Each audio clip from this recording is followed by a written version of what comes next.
Good morning, campers. Good morning, campers. Morning, campers. Good morning, campers. Bonjour les campeurs! Nous avons vu ensemble lors de ma dernière vidéo que Stargate était déjà woke pour l'époque. Mais vous me connaissez, j'aime aussi pointer les choses qui ne vont pas. En quoi Stargate a été progressiste à l'époque sur les violences sexuelles, ou au contraire, c'est inscrit dans la culture du viol. Et puis c'est quoi la culture du viol? C'est parti!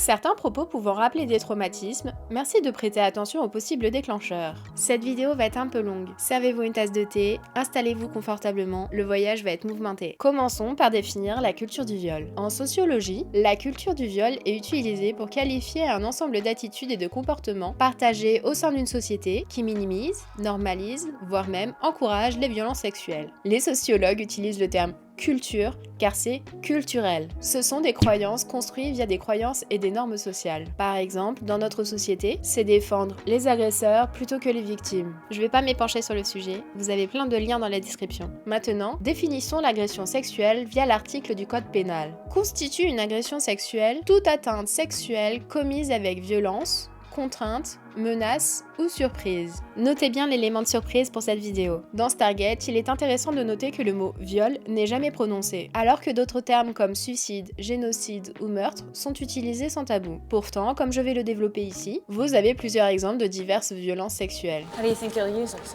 Well, historically, he used women as a harem. They catered to his every whim, and as a result, they were well cared for. Super. Commençons avec Vishnor.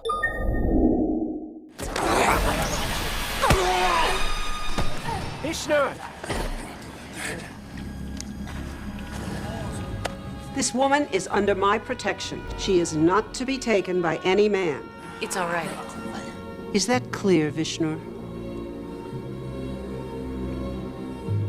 Is that clear? You were saying? That I can take care of myself. I mean you no disrespect. But I know what it is to be a woman in Hadante. Cette scène rentre dans la culture du viol parce qu'elle propage encore et toujours l'idée que les violeurs sont des inconnus, des monstres laids, repoussants et violents. Or, d'après les statistiques, les violeurs sont des personnes que nous connaissons. Ce sont très souvent des proches auxquels on a confiance. Des amis, de la famille, ou même ça ou son partenaire. Le cinéma, la littérature, les médias, les séries ont fortement participé à cette idée. Par contre, un très bon côté dans Stargate, c'est la représentation des hommes victimes de viol. Et oui, les hommes aussi. Le féminisme se bat aussi contre cette violence. J'avais déjà abordé ce point lors de ma dernière vidéo, mais je vous promets, ce n'est pas le même sujet ici. Body's only for you. I think you have a fan, Colonel. I believe this woman wishes to spend time with O'Neill. Thank you, Teal. This Messenian hero Pelops, who fought from this winged chariot, hurling lightning bolts.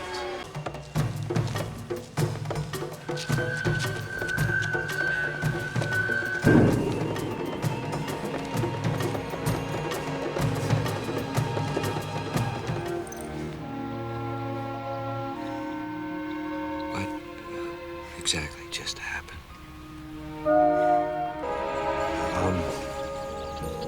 What happened? To them or you? Something in the food? We all partook of the same food. Except for that cake. Which was only for you. Damn.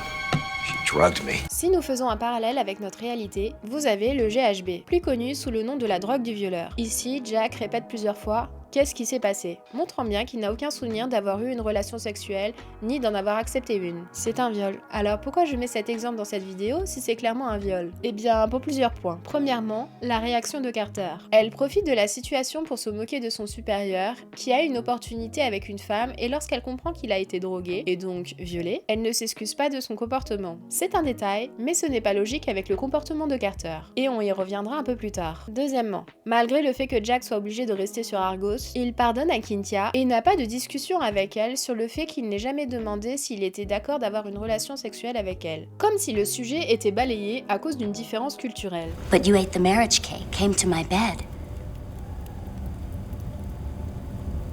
Marriage cake. Cynthia, you thought we were married? By all our customs, yes. Sweet.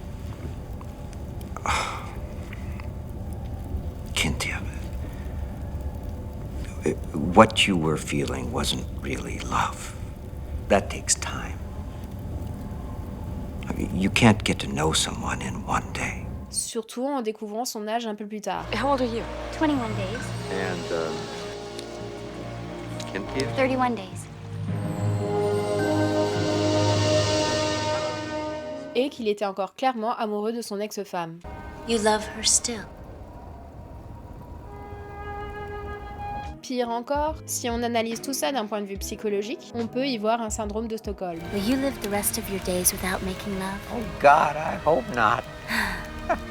No, we'd probably just pass out. Attention, ici je ne pointe pas le comportement de Jack O'Neill, il est la victime dans l'histoire, mais je pointe la façon dont est écrite l'histoire. Le fait de minimiser qu'il ait subi un viol, et le fait qu'il apprécie de plus en plus la compagnie de sa violeuse, sans qu'il y ait aucune discussion sur le problème de la coutume de cette planète, et l'absence de troubles de stress post-traumatique que pourrait avoir Jack par la suite. Target aurait pu démystifier le fait que les hommes ne puissent pas se plaindre des violences sexuelles car « Oh, tais-toi, t'as couché avec une femme, tu vas pas te plaindre en plus ». En plus de la honte d'une masculinité viriliste déchu d'avoir été une victime. On en revient à Carter qui se moque de lui sans s'excuser après. Ce qui est arrivé à Jack est grave. Prenons un autre exemple, cette fois-ci avec Daniel.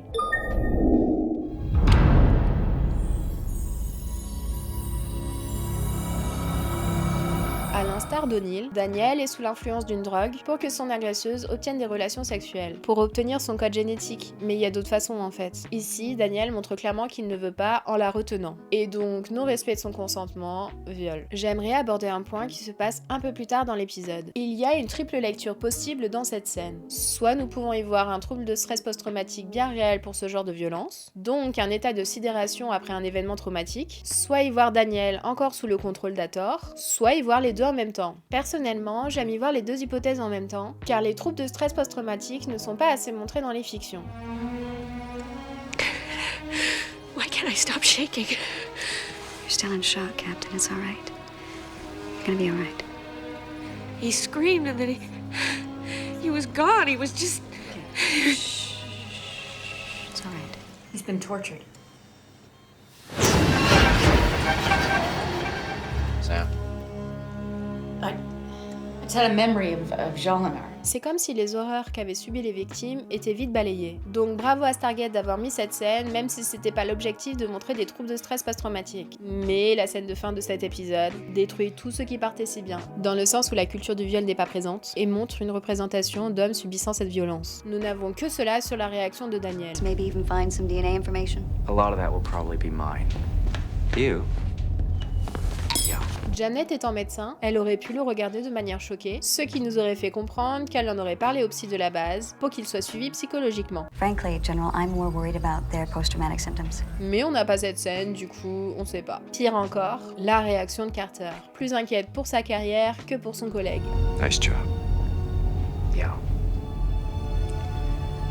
Cette dernière scène est donc le résultat de la culture du viol. Les autres scènes étaient ok, dommage. On part maintenant sur une scène que les fans de Sam et Jack adorent. Je suis fan de cette relation. Je les adore, mais cette scène beaucoup moins.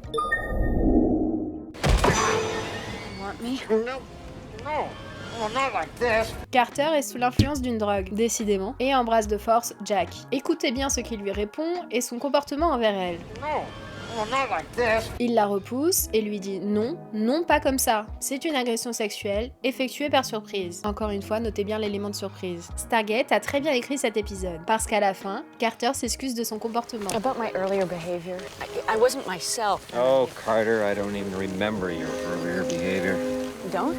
Oh, I was infected too, remember? Right.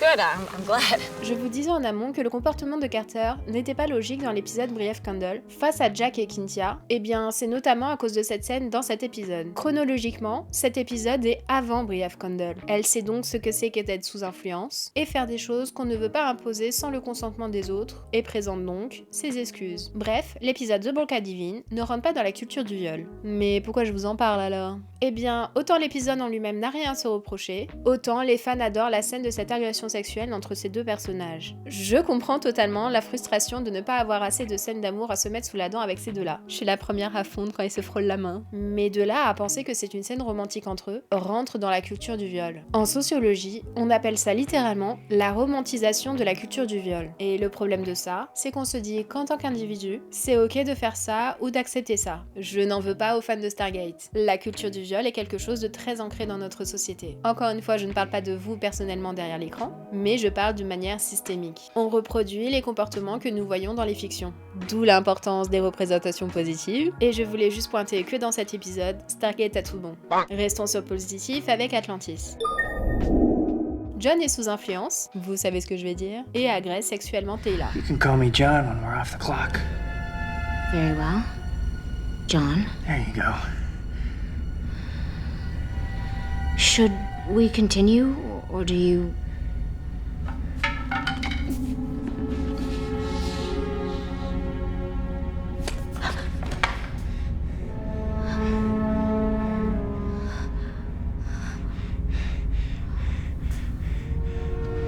Not really sure just what happened.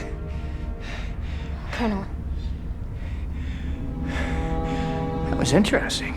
Souvenez-vous de la définition de l'agression sexuelle en début de cette vidéo. Constitue une agression sexuelle toute atteinte sexuelle commise avec violence, contrainte, menace ou surprise. Même si son excuse est implicite, merci à Stargate d'avoir mis cette scène. There's another thing I should probably apologize for. Give it no further thought. Good. I won't. Nice to have you back. John. Avec en bonus un écho sur le John, que j'aime ces jeux d'écriture. Ok, passons aux choses sérieuses, avec l'exemple où vous allez me détester. Vraiment, retenez le fait que je surkiffe ce couple. Écoutez ce que j'ai à dire avant de vous énerver, car mon propos est très nuancé. Je parlais précédemment de la romantisation de la culture du viol. Eh bien, c'est parti pour décortiquer une scène de l'épisode élu par les fans de Stargate, épisode préféré de tous les temps. Handing you my resignation Resigning? What for? so I can do this.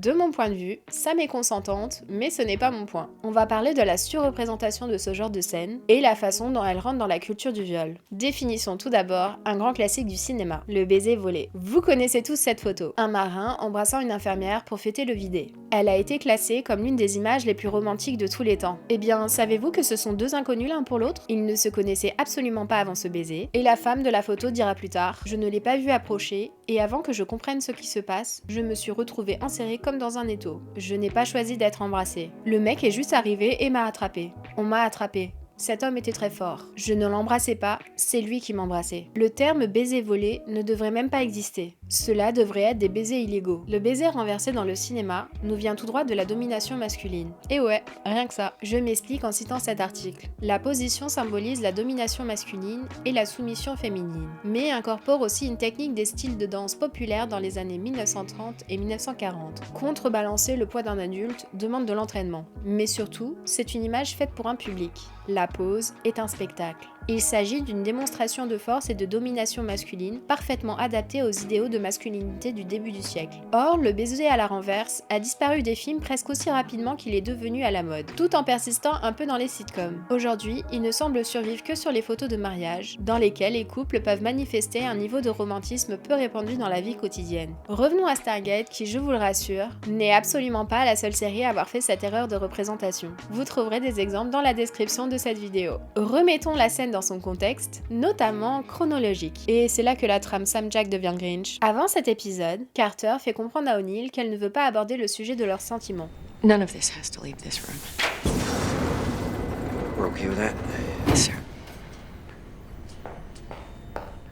On voit que Jack grimace en arrière-plan, ce qui peut vouloir dire trois choses. Qu'il regrette la décision de Carter, mais qu'il fait comme si celle-ci lui allait. Ou qu'il est gêné vis-à-vis d'elle, d'avoir dû avouer leurs sentiments. Ou qu'il est nerveux en pensant au rapport qu'il va devoir remplir à son supérieur pour expliquer le fait qu'ils ne sont pas des atarques, sans devoir avouer qu'ils enfreignent la loi de non-fraternisation. On n'en sait rien. Cette grimace est de la communication non-verbale implicite. Il n'y a que lui qui le sait. Le point important ici est que Carter lui a explicitement dit qu'elle ne voulait pas en parler. Dans l'épisode d'après, où Windows of Opportunity, Jack passe outre la décision de Carter. On ne les voit pas discuter ensemble pour savoir si elle est ok de se baiser en amont. Il suppose que le problème n'est que la loi de non-fraternisation. Et dans quelques épisodes après... Yes, sir. Sir. L'épisode Windows of Opportunity est donc entre deux épisodes où Carter fait comprendre à Jack cette volonté de ne pas parler d'une potentielle relation amoureuse entre eux. Si elle ne veut pas en parler, pourquoi voudrait-elle faire quelque chose d'encore plus fort que parler? Vous comprenez le problème? Maintenant, si on regarde la réaction de Carter face à ce baiser surprise, constitue une agression sexuelle, toute atteinte sexuelle commise avec violence, contrainte, menace ou surprise. En oubliant la fin de Divide and Conquer et de Beneath the Surface, la communication non verbale de Sam laisse supposer que ce baiser est consenti. C'est aussi là que l'écriture de la scène rentre dans la culture du viol. On suppose. J'insiste de nouveau avant que vous vous acharniez sur moi. Je pointe la façon dont est écrite ce genre de scène. Moi aussi je veux voir des bisous entre eux. J'aurais pas écrit une fanfic de 700 pages sinon. Je cite le compte Instagram, petite lecture inclusive. Cette habitude narrative laisse penser à tort qu'un baiser volé constitue une démarche de séduction acceptable et potentiellement efficace vu que la personne répond positivement. Le trope du baiser volé qui finit bien valide donc de vraies agressions. Conclusion, ne supposez jamais qu'une personne est consentante si elle ne vous l'a pas dit explicitement. Ou même demandez-lui si elle est ok. Vous avez peur qu'elle vous réponde non? Demandez-vous pourquoi vous préférez passer outre son consentement au lieu d'accepter un rejet. Revenons à Stargate où je vais continuer à nuancer mon propos. Ok, Jack est bloqué dans des boucles temporelles et sa santé mentale commence sérieusement à être touchée. C'est totalement compréhensible qu'il perde pied. Mais sa santé mentale n'excuse pas le fait d'abuser d'autrui, et le fait que ça soit sans conséquence non plus. Pourquoi ça pose problème? Imaginez qu'une personne soit bloquée dans des boucles temporelles, et qu'elle abuse de vous à chaque boucle, car elle est frustrée. Frustrée d'être dans des boucles, ou frustrée d'un rejet? Est-ce que ça excuse les meurtres aussi? Quelle est la limite? Et si les boucles s'étaient brisées à ce moment-là? Et de votre point de vue, comment vous construisez une relation saine avec les personnes que vous avez abusées après cela? Parce que vous gardez les souvenirs. Contentez-vous du golf et de la poterie s'il vous plaît. Ou encore une fois, demandez d'avant si c'est ok et ne supposez jamais. Revenons à la photo du marin et de l'infirmière. Greta Fielman, l'infirmière donc, a déclaré ceci. Après tout, ce marin a risqué sa vie pour son pays. Son excitation et son soulagement sont justifiés, non? Ce sont des circonstances uniques, non? La réponse à cette première question est oui. Il a parfaitement le droit d'être en extase. En revanche, ce droit ne veut pas dire qu'il peut empiéter sur l'autonomie corporelle de quelqu'un d'autre. Pareil pour Jack. T'es frustré? Apprends à gérer ta frustration. That must be frustrating. Yeah. Allez, on va un peu plus loin avec cette scène des boucles. Remarquez ce que fait O'Neill juste après avoir donné sa démission et juste avant de l'embrasser. Il regarde sa montre. Pourquoi regarder sa montre? Parce qu'il attend la fin de la boucle pour ne subir aucune conséquence. Ainsi, il refuse tout potentiel refus de la part de Carter. Car si jamais elle n'était pas consentante, elle n'aurait pas le temps de lui dire ou de le repousser. Confirmons ce point de vue avec la scène d'après. What are you smiling at? Nothing. Il ne lui dit rien car il sait que, initialement, elle ne voulait pas en parler. Perso, je trouve ça hyper Grinch, pas romantique. Voilà pourquoi j'ai du mal avec l'écriture de cette scène. Ces détails sont beaucoup trop nombreux pour ne pas voir la culture du viol. Notre couple préféré méritait vraiment mieux que des baisers / agressions sexuelles sous influence ou sortis de leur imagination. Et oui, c'est frustrant. Dernier point, si vous êtes de la team qui pense que les baisers consentis manquent de spontanéité, je vous invite à checker mes liens dans la description. Vous aurez des exemples concrets qu'au contraire, c'est super sexy d'entendre ça ou son partenaire demander si on peut être embrassé. Il se passe beaucoup de choses dans les vestiaires du LGC. Sur la question de la culture du viol, il y a cette vidéo que j'avais déjà publiée sur la scène de la douche de Carter. Le voyeurisme est en effet un crime. Je vais pas me répéter, vous avez la vidéo dans la barre d'informations. Le fait d'inclure des situations problématiques issues de la culture du viol dans plusieurs passages humoristiques minimise la gravité des violences sexuelles. Le seul point positif à ces scènes, c'est que ce n'est pas seulement les hommes qui ont ces comportements problématiques. Prenons l'exemple de Vala qui profite d'être dans le corps de Daniel pour rentrer tranquillement dans les vestiaires des hommes.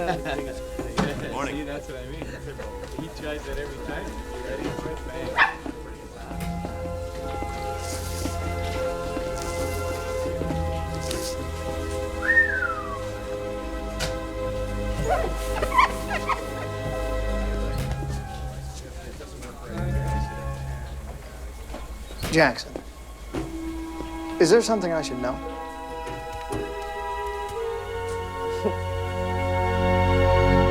Imaginez un homme faire la même chose dans les vestiaires des femmes.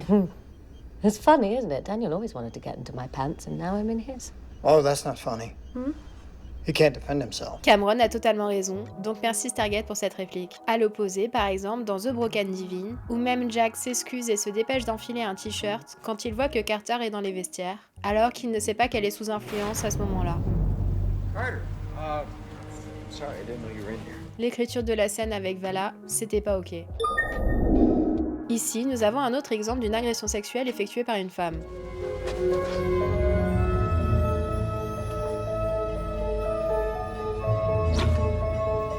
Just in case this doesn't work.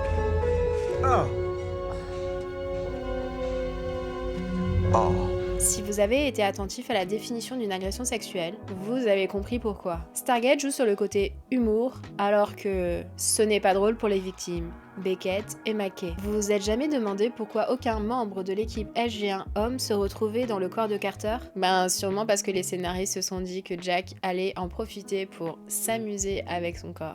Describe for me the dress your sister wore last week when I took her out. I don't have a sister, Jack. And if I did, I would let you dear her. Bien joué à Stargate de ne pas avoir fait cette trame, parce que le changement de corps est vite problématique, et nous allons voir cela tout de suite avec Stargate Universe.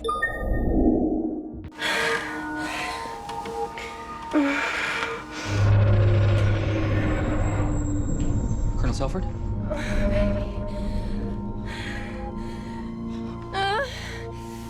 Scott, it's Young.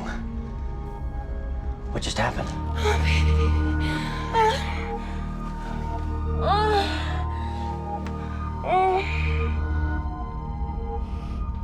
What just happened? We just dropped out of FTL. Looks like it might have temporarily disrupted the communication device. We have to fix that. Glitch, that's one hell of a glitch, General.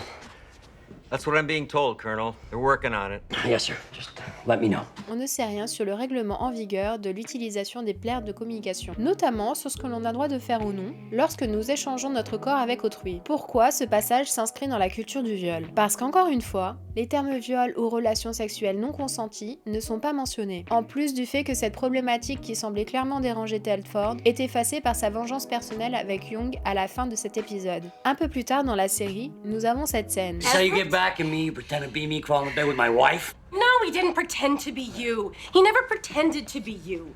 He told me who he was all along. Merci pour cette scène, Stargate. Mais on ne sait pas si Emily est au courant qu'il y a eu un problème avec les pierres, et que Telford s'est retrouvé en plein acte avec elle, sans leur consentement mutuel, et même en amont, car ça reste le corps de la personne, même si celui-ci est emprunté temporairement. Et avant qu'elle ne développe une relation avec Telford. Enfin, je sais pas, perso, j'aurais aimé savoir. L'honnêteté dans les relations sociales, tout ça. On peut notamment s'interroger sur la transmission d'IST. Et aussi, est-ce que Young et Emily se sont protégés? Parce que je doute que Young sache le dossier médical de Telford. Ça aurait été cool d'avoir juste une réplique, genre quelqu'un qui demande à une personne qui va utiliser les pierres « Avez-vous signé la décharge ?» ou un truc du genre. C'est les points qui m'ont dérangé avec les pierres de communication, et ça rentre dans le sujet de ma vidéo. Pete Shanahan est un red flag à lui tout seul. J'ai prévu de faire une vidéo entièrement sur cette trame, donc patience les guetteurs et abonnez-vous en attendant.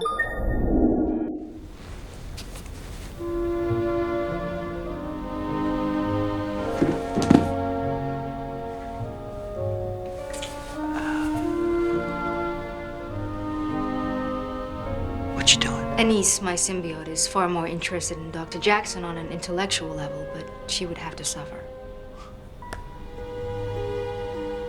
Look, there's so many reasons why this is wrong and weird and wrong. Did I mention wrong? Is it because I share my body with Anise? For starters. Do you not find me attractive? Oh, you're...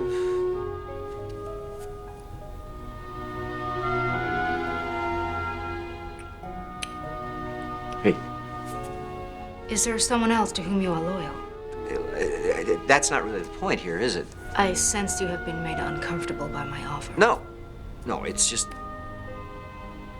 Well, yeah. Bah oui, il est inconfortable. En plus de ne pas apprécier les tok'ra, tu l'embrasses sans lui avoir demandé la permission, et tu recommences alors qu'il t'a dit qu'il trouvait ça bizarre. Once again, I find myself feeling the need to apologize. Oh, no need.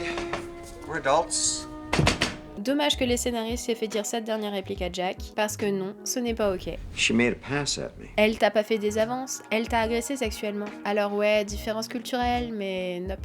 I will make an effort to learn more about your customs, so I will not make you so uncomfortable again. Yes. Very good idea. Thank you. Ici, Stargate rend la scène drôle avec le comportement maladroit et frivole de Jack. Dommage. Something happened between him and Jolinar. Something worse than the torture and pain. Something Jolinar never wanted Martouf to find out about.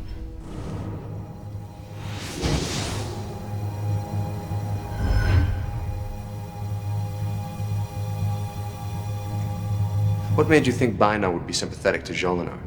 I was sure he was the one that helped her escape. Why? She,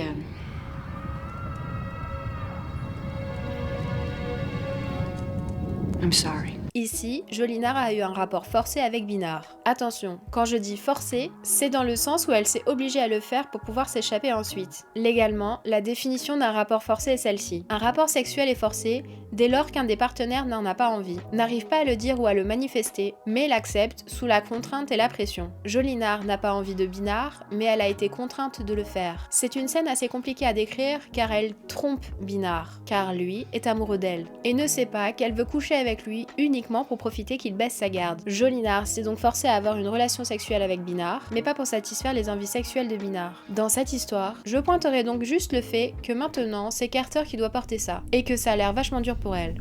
There was a Goa'uld on Natu, not Sokar. He was, let's just say he was less than attractive. I know his name, I can't find it. But I get this horrible, sick feeling when I remember it. Ne minimisez jamais les troubles de stress post-traumatique, quels qu'ils soient. Parlons un peu de Shara et Daniel quand celui-ci apprend qu'elle est enceinte d'Apophis. Please believe me. No. The demon sleeps because I am with child. Hear me, husband.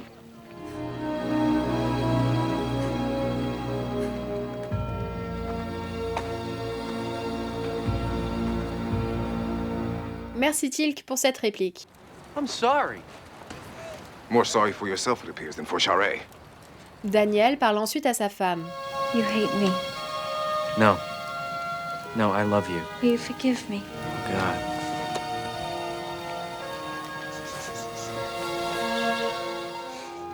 There's nothing to forgive. I'm so ashamed. I hate what's been done to you. I hate what Apophis plans for the child growing inside of you. Look at me. I love you. Everything else, I love you. Stargate a été très progressiste sur cette scène. Les victimes de viol ont énormément de honte et de culpabilité. Elles se sentent salies et responsables alors qu'elles ne sont que les victimes dans l'histoire, en plus de ne pas être crues. Ça, c'est de la culture du viol. Pourtant, dans cette scène, Stargate montre la bonne réaction à avoir auprès de victimes de viol. La croire, la soutenir, lui dire qu'elle n'a pas de honte à avoir ou de se sentir responsable. Bravo Stargate. Allez, on continue sur le positif avec ces scènes. And the next day, she became my wife. My 5th wife, and now I have 6. I never make them do anything they didn't want to do.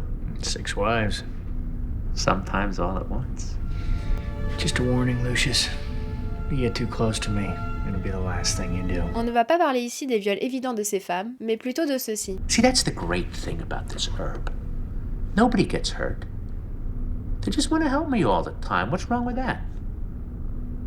I'm a nice guy. Lorsqu'on parle de violences sexuelles, notamment celles faites sur les femmes, beaucoup d'hommes se semblent obligés de dire « Pas tous les hommes, regarde, moi je suis gentil. » Pourquoi ? Pourquoi vous faites ça ? Le sujet, c'était les violences sexuelles, pas vous. Pourquoi vous vous sentez obligé de préciser que vous non ? Pourquoi vous avez absolument besoin de vous mettre dans ce sujet ? C'est souvent un argument brandi par les hommes, pas tous les hommes, que les hommes gentils subissent la misère sexuelle. Si c'est un effort ou un sacrifice pour vous d'être gentil avec les femmes, ou que vous attendiez une rétribution en échange, comme des relations sexuelles, c'est vous le problème. Où est le respect dans votre comportement ? Il y a aussi le fait que si on sort avec un homme qui a des comportements problématiques, on aura toujours des gens autour de nous pour nous dire que c'est notre faute, qu'on les choisit mal. En fait, ce que font ces personnes, c'est sous-entendre que ce sont des nice guys, des hommes bien. Bref, on aurait dû les choisir. Carter s'est fait stalker par Pete, c'est sa faute, elle avait qu'à choisir Jack. Arrêtez de ramener tout à vous. Là, vous êtes juste en train d'essayer de nous culpabiliser, et on devrait vous choisir ?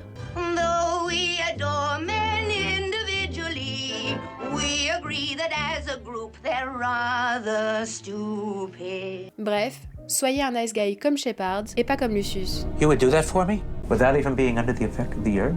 After all I did? No, I'm a nice guy. Oh, Colonel, I can't thank you enough. Thank you so much. After I give them the serum. En tant que féministe et connaissant de près la figure du nice guy, j'ai adoré cet écho de Shepard. La scène est géniale, merci Stargate. Pour conclure, soyez un Ronon. Intervenez lorsque vous voyez une femme en danger. This is all we could spare. Well, then maybe there's something besides food that you can offer.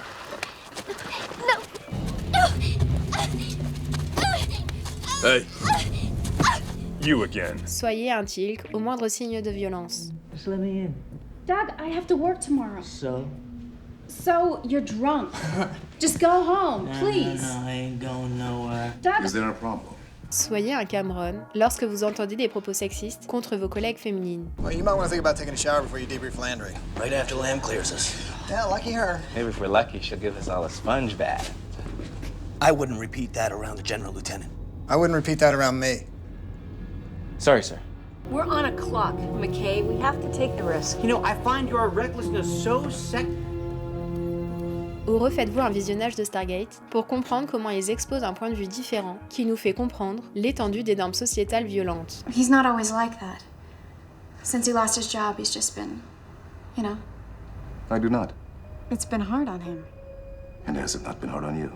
Je vous invite de l'autre côté pour regarder ensemble en détail un épisode qui est le parfait exemple de la culture du viol lors de ma prochaine vidéo. Essayez de deviner lequel.